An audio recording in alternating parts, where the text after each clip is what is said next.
Well, is a pair of Alphaflys fresh out of the box better than a pair of Vaporflies which have done 400 kilometers?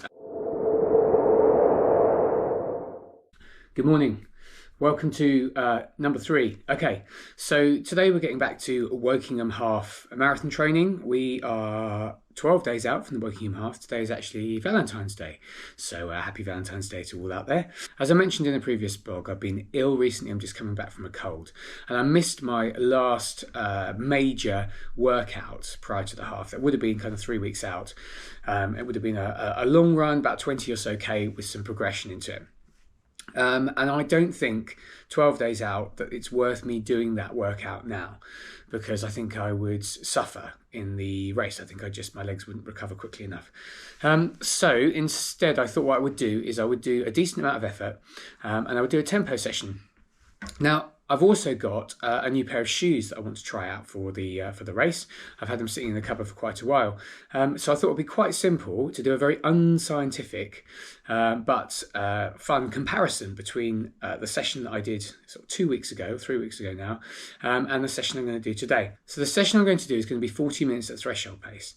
Now, I did this session about 2.5 weeks ago, and I wore an old pair of the Nike Vaporfly Next Percent. So these are the original OG Vaporfly.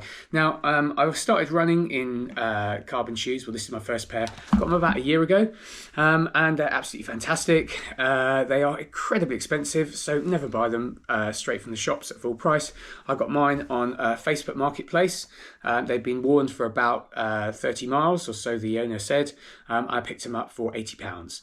And I've PB'd in everything last year. Got 5k, 10k and half marathon PB in them. Love them. I've done about 400 kilometers in them now. They still feel good, but I would say possibly they may have lost a bit of their edge, but I still wear them for training workouts now, for long workouts, and for £80. My goodness, that's an amazing value. So I did my threshold session. I put the stats up on the screen somewhere, and you can see what my heart rate was there, and you can see the pace I did. And I'm going to try and match the pace today in my race shoes for the Wokingham Half. Because going forward for this year, I will be racing in these, or at least I like to, depending if today goes well. So these are brand new out the box. These are the Nike Alphafly Next Percent, the originals. Now, I got these, there was a half price sale on at Nike, so I got these half price, and then there was an extra discount. I got another, I think, 5% off then, and then I also got a teacher's discount on top of that. So yeah, all in all, I think I got these for about £90, which, considering they retail at about 250, something like that. Again, amazing deal. They're ridiculous. I mean, the stack height is just crazy, and they've got these like pods in here. So yeah, I've never sort of tried anything like this on. Well, I tried them on in their house. It did feel a bit weird, but they're supposed to be ridiculously efficient.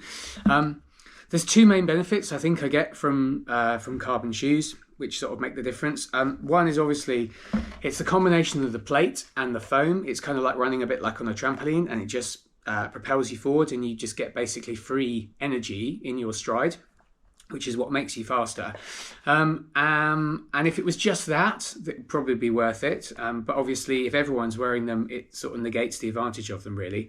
But the other main advantage, which is why I tend to sort of still do a lot of training in these, is I find to recover so much quicker wearing the carbon shoes. The foam lessens the impact on your legs, and I just find my joints recover much quicker. And so you can train more, train harder. So I'm going to get down, get warmed up, and give it a whirl.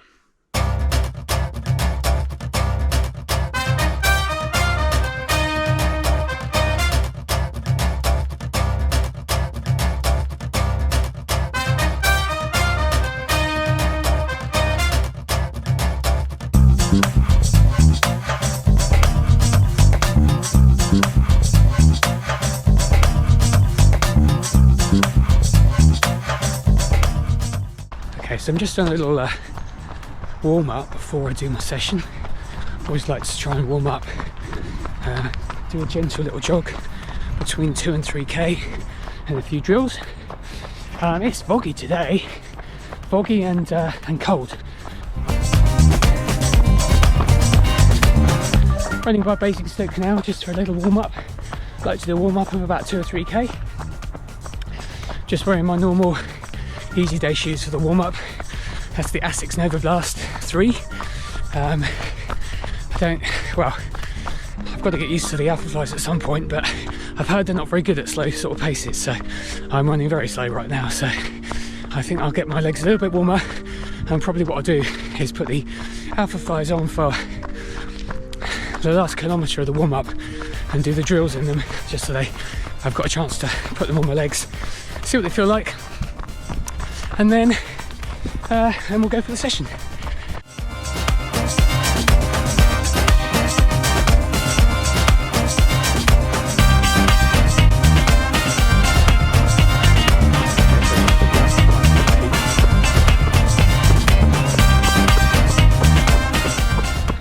Just put on the Alphaflys for the first time. The first thing I'll say straight away is they do feel weird. I think I've gone from a Nova Blast to an 8 or 9mm drop down to the Alphafly, which I think is a 4mm drop. It's only 5mm, but definitely feels like I'm slightly further back, which is why running easy, I think they feel a bit odd, because when I run easy, I tend to slightly more heel strike, and when I'm sort of racing pace, I tend to get more on my forefoot. The other thing to say is, I was thinking about doing a mounting the GoPro on my head so you can see the whole run, but first it's foggy, and secondly I forgot my headphones, which means I'm going to have to do the workout to no music, which means I'm just going to have to work a little bit harder, because music lowers the rate of perceived effort. It certainly does with me anyway. So I think what I'm going to do is put the GoPro away for the workout.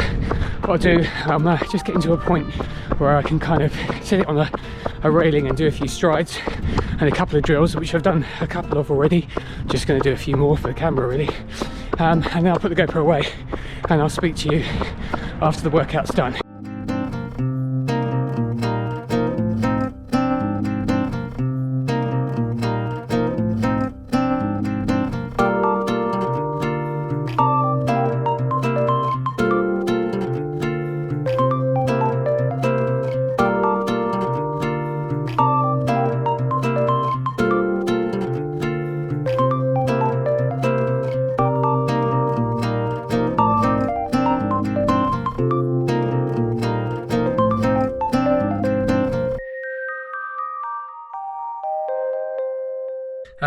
Very interesting, as they say. Yeah, it was great. I've got lots of thoughts on the Alphafly and how that went. Firstly, I'm a sweaty wreck, gonna get home, have a shower, see you in a bit. So I've got the threshold session, 40 minutes threshold I did on January the 23rd in the Vaporfly with 400 kilometers on them, and the threshold session I did today, first time running in the Alphafly.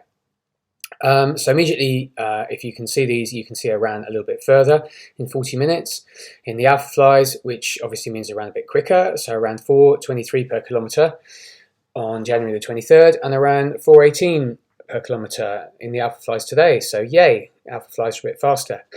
However, I also burned more calories, and my average power was higher in the Alphafly, which would suggest that I am working a bit harder. So hopefully if I get rid of these, you can see.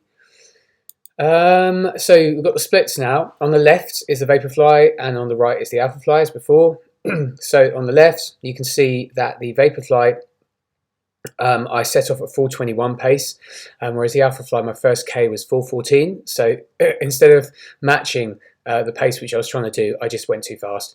I just felt really good. It was a different time of day. I think I did the Vaporfly session after work, and it was cold and it was late. I hadn't eaten, so I seem to remember the Vaporfly session just feeling really hard. If I'm honest, I think at the end of it, I thought that was almost certainly not threshold pace, because it felt like I couldn't have held it much more than 40 minutes. Whereas today with the Alphafly, I got to the end and I don't know if I could have held that pace for an hour, which is your threshold pace, but I certainly could probably have done another couple of kilometres in it.